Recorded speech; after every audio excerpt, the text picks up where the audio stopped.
Imagine for a second you are standing on a tightrope. You're 500 feet in the air. The wind is gusting at 30 miles an hour.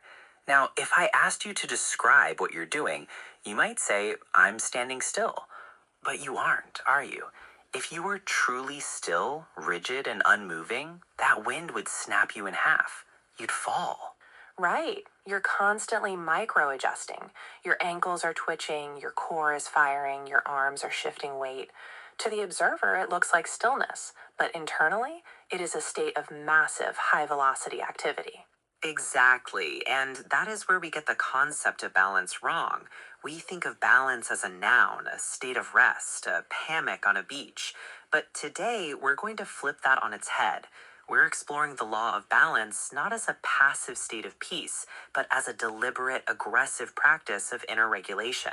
I'm Jake, and this is the Deep Dive. And I'm Rachel, and honestly, Jake, this topic is timely because I think we're living in an era of extreme imbalance. We oscillate between burnout and checking out. We're either doom scrolling or we're numb. The middle path feels impossible. It does, and that's why I want to start with the biology of this before we get into the philosophy. Because when we talk about inner serenity, it sounds soft. It sounds like incense and chimes. But if you look at the research coming out of Stanford Medicine or the practices of elite military units, serenity is actually a physiological mechanism you can toggle like a switch. It is biological engineering, essentially, and it starts with the most unconscious thing we do, breathing. There was a fascinating study published recently in Cell Reports Medicine involving neuroscientist Andrew Huberman and his team at Stanford. They compared different types of breath work to mindfulness meditation over a 28-day period. And the results were counterintuitive, right? Because we're always told, just meditate, just observe your thoughts. Exactly. Mindfulness is great, but in this specific study, one breathwork technique crushed everything else in terms of lowering anxiety and improving mood in real time. It's called the physiological sigh. And the crazy thing is, you do this involuntarily when you're sobbing or when you're in deep sleep. So wait, break down the mechanics. What is a physiological sigh? It's a double inhale through the nose followed by a long extended exhale through the mouth. So it's inhale, pause, inhale again to pop open the alveoli in the lungs, and then a long, slow exhale. That second inhale is key because it reinflates the collapsed air sacs in your lungs, which increases the surface area for offloading carbon dioxide. And that offloading of CO2 is the signal to the brain to chill out? Precisely. It mechanically engages the parasympathetic nervous system, the brake pedal of your body. It slows the heart rate down almost instantly. This isn't thinking your way to calm, it's hijacking the system.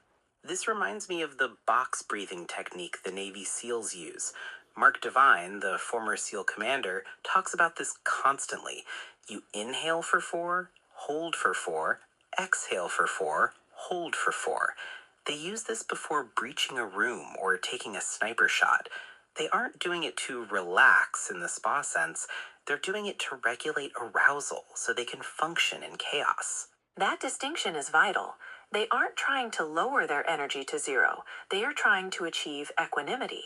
They need their heart rate low enough to aim, but their awareness high enough to survive. That is the law of balance in action. It's not the absence of stress, it's the mastery of the stress response. But here is where I want to challenge the premise a bit, Rachel. Breathing techniques are great tools, tactical fixes, but a tool isn't a life philosophy. You can breathe your way out of a panic attack, but that doesn't mean you have a balanced life. How do we bridge the gap between a biological trick and a state of being? That's the million-dollar question. And to answer it, I think we have to look back at the Stoics, specifically Marcus Aurelius. We view him as the sage philosopher king, right? But if you look at the historical context, his life was a nightmare. He wrote meditations while he was on military campaigns in the Germanic North. He was surrounded by plague, betrayal, and war. So Meditations wasn't written in a library. It was written in a tent, probably covered in mud. Exactly. And scholars generally agree that Meditations wasn't written for us. It was a diary. He was writing to himself. He was coaching himself. When he writes, "You have power over your mind, not outside events," he isn't preaching. He is desperately trying to remind himself of that fact, because he's probably freaking out about the barbarians at the gates. That changes how you read it completely. It's not a sermon, it's a rep. He's doing a mental rep. Yes, and that brings us to the core concept I want to introduce today: deliberate practice. We usually associate this term with the work of psychologist Anders Ericsson, learning to play the violin or chess or golf. Ericsson defined deliberate practice as focused, structured training with the specific goal of improving performance. It requires getting out of your comfort zone and getting immediate feedback. Right, the famous 10,000 hours concept, although that's a bit of a simplification. But you're applying this to emotions? I am. Think about it. Most people view their emotional reactions as fixed traits. I'm an anxious person. I have a short temper. But what if we viewed serenity as a skill, just like a tennis serve? If you want to get better at tennis, you don't just go out and hit balls aimlessly.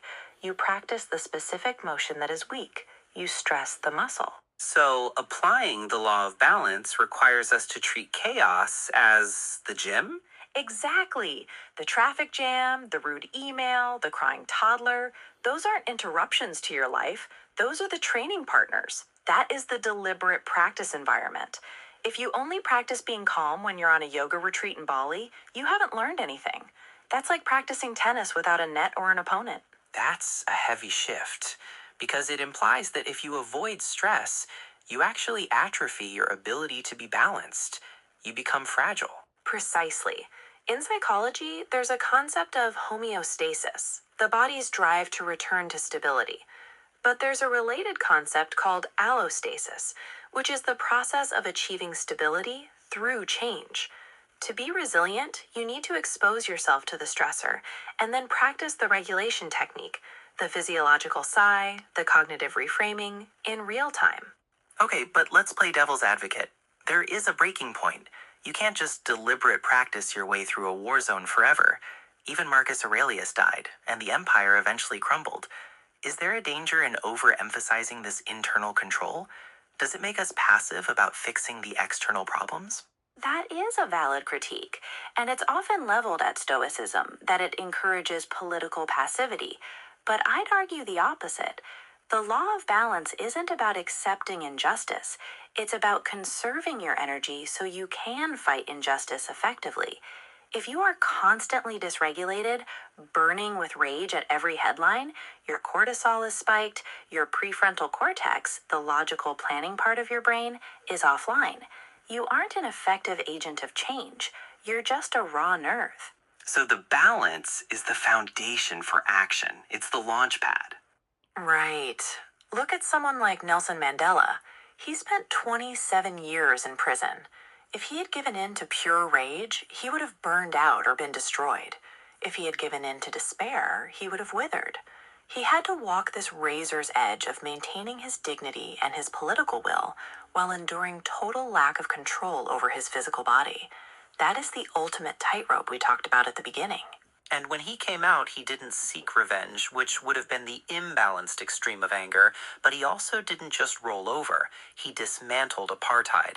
That's the golden mean Aristotle talked about, isn't it? Courage is the mean between cowardice and recklessness. Exactly. Aristotle's golden mean is often misunderstood as compromise, like let's just meet in the middle. But in Greek, the word is arete, virtue or excellence. The mean is the peak of the mountain, not the valley between them. It takes more effort to be courageous than to be reckless. Recklessness is easy. You just let the impulse take the wheel. Cowardice is easy. You just run. Courage? Courage requires you to feel the fear and act anyway. Balance is an active, high-energy state. I love that image. Balance as the peak of the mountain. So let's bring this down to the listener's Monday morning. We've got the breathing, we've got the mindset. What does a deliberate practice of balance look like in a schedule? It starts by identifying your red zones. We all know when we lose our balance. Maybe it's 5:30 p.m. when you get home and the house is a mess. Maybe it's the weekly meeting with that one difficult colleague.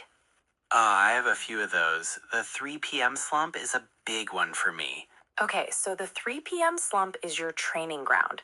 Instead of dreading it, you prep for it. You say, okay, at 2:55, I'm going to do 3 minutes of box breathing to preemptively regulate my nervous system. Then, when the slump hits, you practice the cognitive reframing. You observe the fatigue without judging it.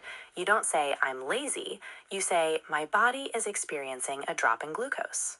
You're depersonalizing the chaos. Yes, and then you review. This is the crucial part of deliberate practice that everyone skips feedback. At the end of the day, you ask, how did I do at 3 p.m.? Did I snap at someone? Did I doom scroll? Or did I maintain equilibrium? If you failed, you don't beat yourself up. That's just more imbalance. You adjust the strategy for tomorrow. It turns life into a laboratory. It creates a bit of distance between you and the experience. And that distance is where serenity lives.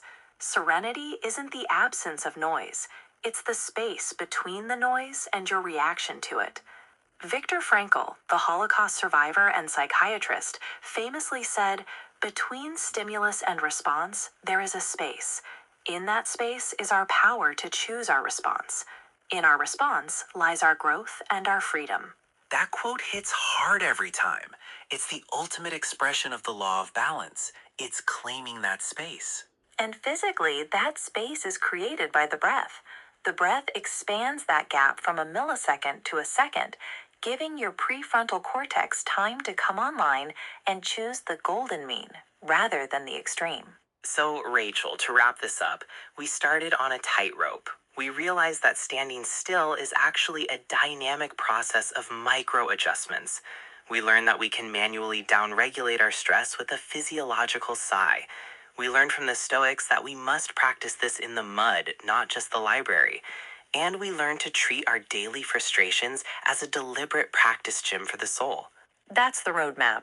And I'd add one final thing from the Taoist tradition the yin and yang symbol. It's not two static halves, it's a swirl. And in the center of the black, there is a white dot.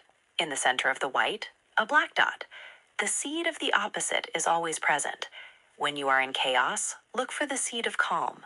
When you are in calm, prepare for the chaos. That is the flow. The seed of the opposite. I like that. It means you're never truly stuck. The exit is already there, baked into the situation. Rachel, this has been a masterclass. Thank you for walking the tightrope with us. Thanks for having me, Jake. Keep practicing. And to everyone listening, the wind will blow. The rope will shake. Don't try to be a statue. Be the walker. We'll see you next time on The Deep Dive.